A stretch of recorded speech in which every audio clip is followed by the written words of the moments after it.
आकिबतुल लिल मुत्तकीन वस्सलातु वस्सलामु अला अशरफिल अंबिया वल मुरसलीन नबीना व रसूलिना व हबीबिना व इमामिना मुहम्मदिन व अला आलिहि व अस्हाबिहि अजमाइन। अम्मा बाद, क़ाल अन्नबिय्यु सल्लल्लाहु अलैहि व आलिहि वसल्लम निअमतानि मग़बूनुन फ़ीहिमा कसीरुम मिनन नास अस्सेहतु वल फ़राग़ औ कमा क़ाल अलैहि सलातु वस्सलाम। ये भाई जो पीछे बैठे हैं इधर आ जाएं यार, आगे आ जाए मेरा भाई, वो वाले भाई। अल्लाह के दीन की बात करीब होकर सुननी चाहिए।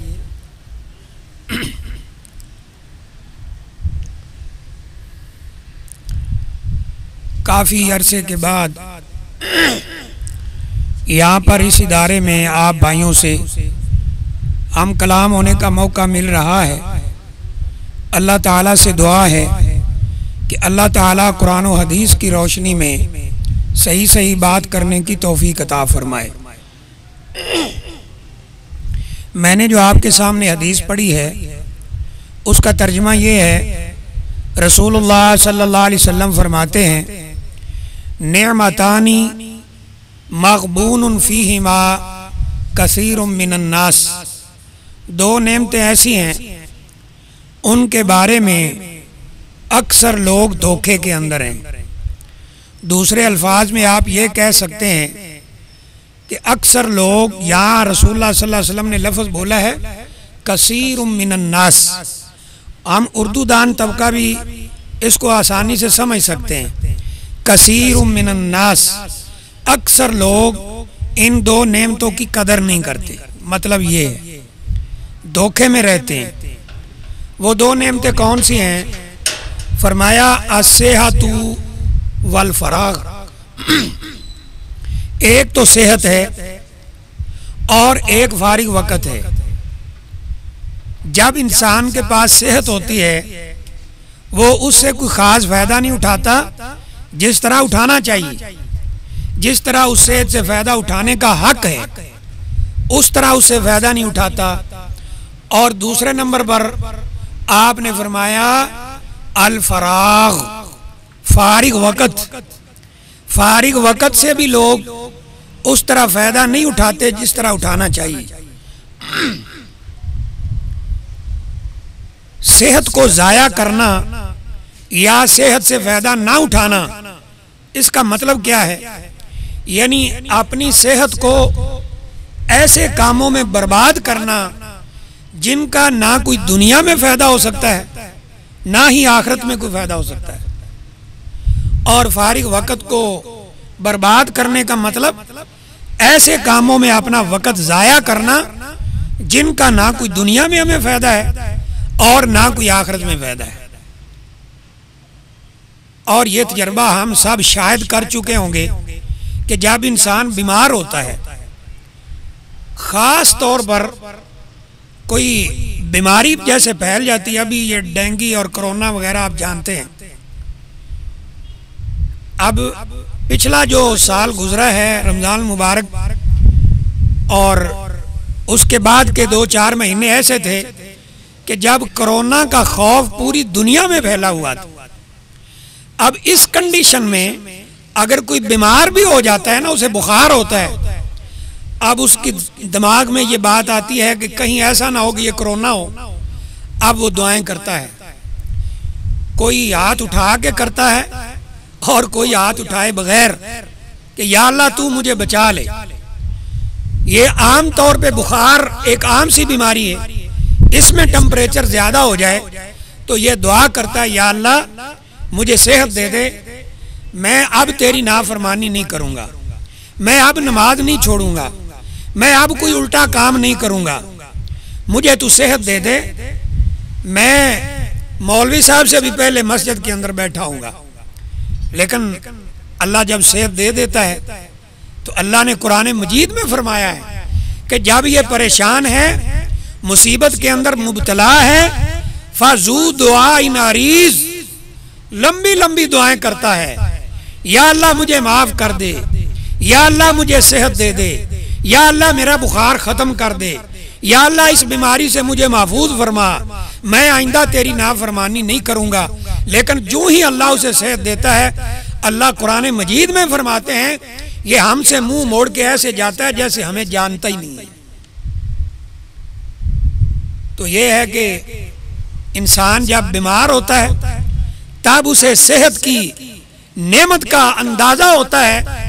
लेकिन ये इंसान बड़ा अजीब है कि एक वादा करता है उसको तोड़ता है, दूसरा वादा अल्लाह के साथ करता है उसको तोड़ता है, तीसरा करता है, चौथा करता है।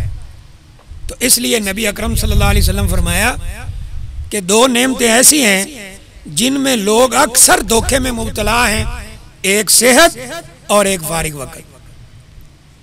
जब अल्लाह ने सेहत दे रखी हो तो उस सेहत को और फारिग वक्त को अच्छे काम के अंदर गुजारना चाहिए। इसी तरह रसूल अकरम सल्लल्लाहु अलैहि वसल्लम ने फारिग वक्त का भी जिक्र फरमाया।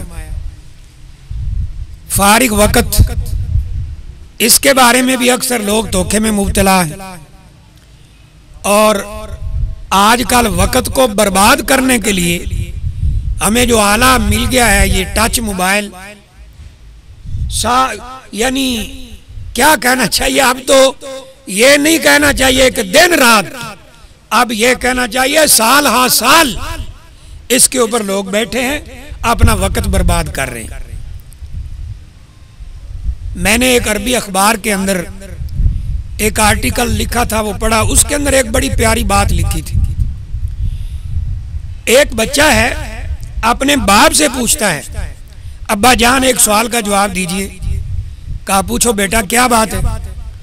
कहा कि पहले ज़माने के जो लोग थे, पुराने ज़माने के लोग, वो यूट्यूब, फेसबुक, व्हाट्सएप, ट्विटर, इनके बगैर कैसे गुजारा कर लेते थे। समझ आ रही है? इन चीज़ों के बगैर कैसे गुजारा कर लेते थे वो लोग। बाप ने बड़ा प्यारा जवाब दिया। वो कहते हैं ना उर्दू जुबान के अंदर सोने के पानी से लिखने के काबिल है। मेरी बात समझ आ रही है? बाप से सवाल होता है कि पुराने जमाने के लोग फेसबुक, यूट्यूब, ट्विटर और जनाब व्हाट्सएप, इन चीजों के बगैर कैसे गुजारा कर लेते थे। कहा बेटा जैसे तुम नमाज, तिलावत, जिक्र अज़कार के बगैर गुजारा कर रहे हो। वल्लाह जब हम मुहद्दिसीन के हालात पढ़ते हैं, सलफ सालेहीन के हालात पढ़ते हैं, तो लिखा होता है कि 24 घंटों के अंदर, 24 घंटों में 16-16, 17-17 घंटे वो अल्लाह की किताब को समझने पे लगाते थे। तो हैरत होती है कि इतना लंबा टाइम कैसे दे लेते थे। बाज मुहद्दिसीन फुकहा की जिंदगी में यह लिखा है, वो कुरान उठाते थे, पढ़ते थे, उसको समझने की कोशिश करते थे, थक जाते थे, रख देते थे, थोड़ी देर आराम करके फिर पकड़ लेते थे, फिर पढ़ना शुरू कर देते थे।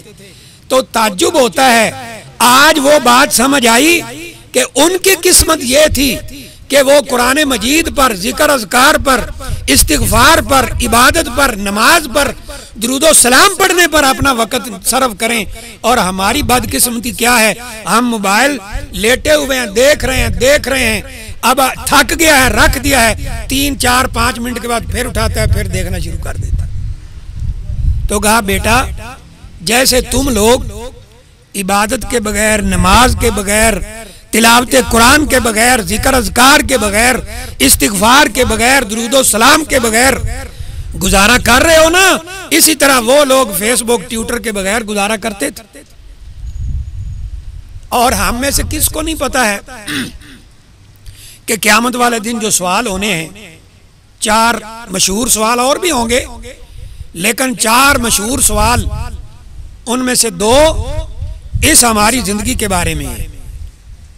और हैरत की बात है कि एक सवाल पूरी जिंदगी के बारे में है, जब से इंसान बालिग होता है तब से लेके मरने तक, और एक सवाल जिंदगी के बारे में ही, उस वक़्त के बारे में है जो इंसान जवानी की उम्र गुजारता है। नबी अकरम सल्लल्लाहु अलैहि वसल्लम फरमाते हैं ना, इंसान के कदम उस वक़्त तक हिल नहीं सकेंगे जब तक इन सवालों का जवाब नहीं देगा। या तो ठीक ठीक जवाब देकर जन्नत के अंदर, या फिर गलत जवाब देकर या ना देकर, जैसे आज लफ्ज बोला जाता है फेल हो गया है, तो फिर दूसरा रास्ता है। उसमें से एक सवाल है अपनी जिंदगी कहां खर्च करके आया है, जिंदगी कहां खर्च करके आया है। और दूसरा खास जवानी के बारे में, अन शबाबी ही, इंसान की वो जिंदगी, वो पीरियड जो ऐन जवानी का होता है। आजकल हुकामा और डॉक्टर हजरात कहते हैं 25 साल से 40 साल की उम्र ऐन भरपूर जवानी की उम्र है। इसके बारे में अलग से सवाल होगा, बता ये वक्त तूने कहां गुजारा है।